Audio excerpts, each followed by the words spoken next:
CBSE class 10 science, हमारा chapter 2 है acids bases and salts. Class 7 हम लोग शुरू करते हैं। What is a universal indicator?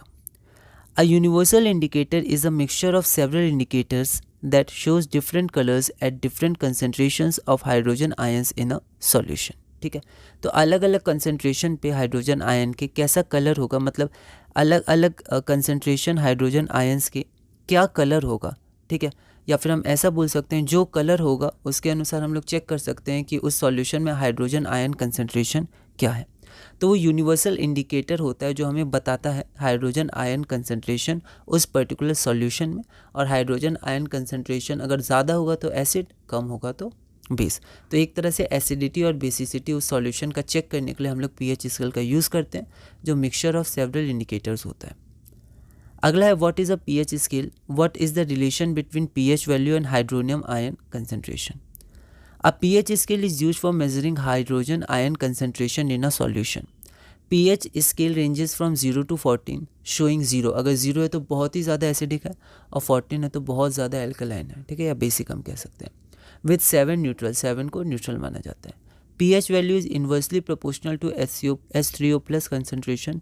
तो यहाँ पर H3O प्लस मतलब H प्लस का कंसनट्रेशन अगर ज़्यादा रहेगा तो पीएच की वैल्यू कम रहेगी, और वैसे अगर कम रहेगा तो पीएच की वैल्यू ज़्यादा रहेगी। इन्वर्स रिलेशन है। Higher the hydronium ion concentration lower is the pH value.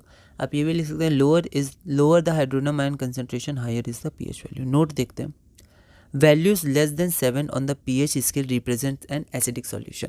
Weekly acidic होगा अगर 5-6 के आसपास हो, ठीक है, और हाईली एसिडिक होगा अगर 1-2 के आसपास हो। ओके, पर वो सब एसिडिक हैं लेस देन 7। उसी तरह greater than 7 on pH scale represents a basic solution. अगला है what do strength of acids and bases depend upon? तो जो एसिड और बेस का स्ट्रेंथ होता है वो किस पर डिपेंड करता है? Answer, the strength of acids depend upon the number of H plus ions produced in the solution, and the strength of basis depend upon the number of OH minus ions produce. तो कितने number of ions produce होते हैं उसके respect में हम बताते हैं कि ये एसिडिक है, इसका स्ट्रेंथ ज़्यादा है, एसिडिक स्ट्रेंथ ज़्यादा है या बेसिक स्ट्रेंथ ज़्यादा है। अगला है which is considered as a strong acid, which is considered as a weak acid. तो ये क्या है? ये आपका कंपेरेटिव डिग्री है, मतलब कंपेयर करके हम लोग बोलते हैं कि इन सब में स्ट्रॉन्ग कौन है, चाहे 2 हो, 3 हो या ज़्यादा हो। ठीक है, तो यहाँ पर हम लोग देखते हैं अ स्ट्रॉन्ग एसिड, ठीक है, is an acid that give rise to more H plus ions. तो किसी के रिस्पेक्ट में अगर वो एसिड ज़्यादा H प्लस आयंस देता है तो वो ज़्यादा स्ट्रॉन्ग है। ठीक है, वो एक स्ट्रॉन्ग एसिड है।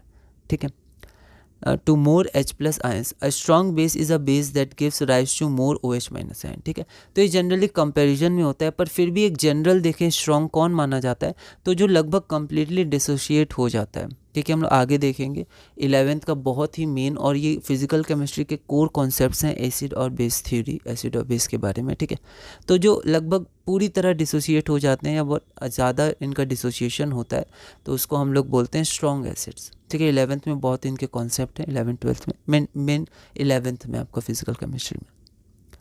What is the pH range within which our body works? तो ये कुछ जनरल क्वेश्चन है, मैंने एनसीईआरटी के नोट से ही, बुक से ही क्वेश्चन कुछ बनाए।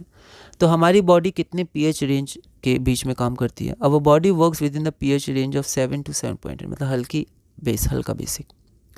What is acid rain? Acid rain क्या होता है?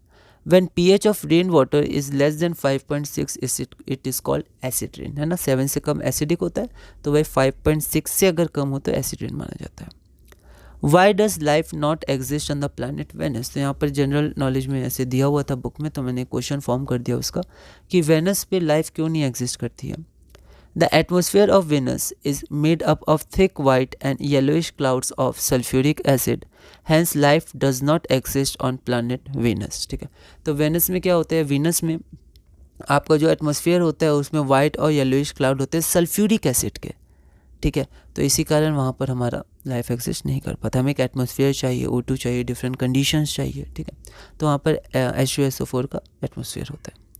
What are antacids? What are they used for? Give examples. During indigestion the stomach produces too much acid and this causes pain and irritation. तो हमारा stomach acid produce करता है जो important होता है डाइजेशन ऑफ फूड के लिए, लेकिन इनडाइजेशन जब अपच होती है तो फिर स्टमक बहुत ज़्यादा एसिड प्रोड्यूस करता है जो पेन और इरिटेशन को कॉज करता है। ये जो एसिड है इसको न्यूट्रलाइज करने के लिए हमें बेस चाहिए। तो एंटासिड जनरली बेस होते हैं जो न्यूट्रलाइज करते हैं और हमें रिलीफ देते हैं। तो antacids neutralise the excess acid and antacids are bases. For example magnesium hydroxide, जिसे मिल्क ऑफ मैग्नीशिया भी कहा जाता है, और भी आप दे सकते हैं एग्जाम्पल। अगला क्वेश्चन है why do toothpaste prevent tooth decay. तो पीएच इन एवरीडे ऐसे करके एक टॉपिक है, उसमें से मैंने कुछ क्वेश्चन बनाए हैं। Tooth decay starts when the pH of the mouth is lower than 5.5। तो जब 5.5 से कम होता है, ठीक है, तब टूथ डिके होता है, तो एसिडिक होता है। Using toothpaste which are generally basic, तो ये जनरल क्या होते हैं, बेसिक होते हैं। For cleaning the teeth can neutralise the excess acid and prevent tooth decay, तो टूथ डिके को प्रिवेंट करते हैं।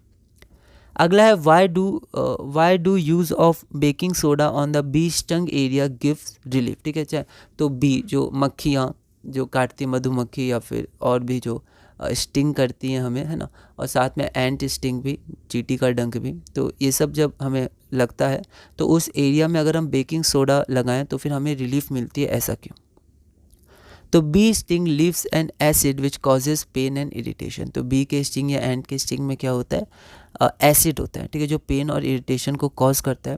Use of a mild base like baking soda. तो बेकिंग सोडा जो होता है वो एक माइल्ड बेस होता है, मतलब बेसिक इन नेचर होता है। उसको जब हम लगाते हैं स्टंग एरिया पे, उस एरिया पे जहाँ पर डंक है, तो it न्यूट्रलाइजेज the acid and gives relief. तो एसिड को न्यूट्रलाइज करता है और हमें रिलीफ देता है।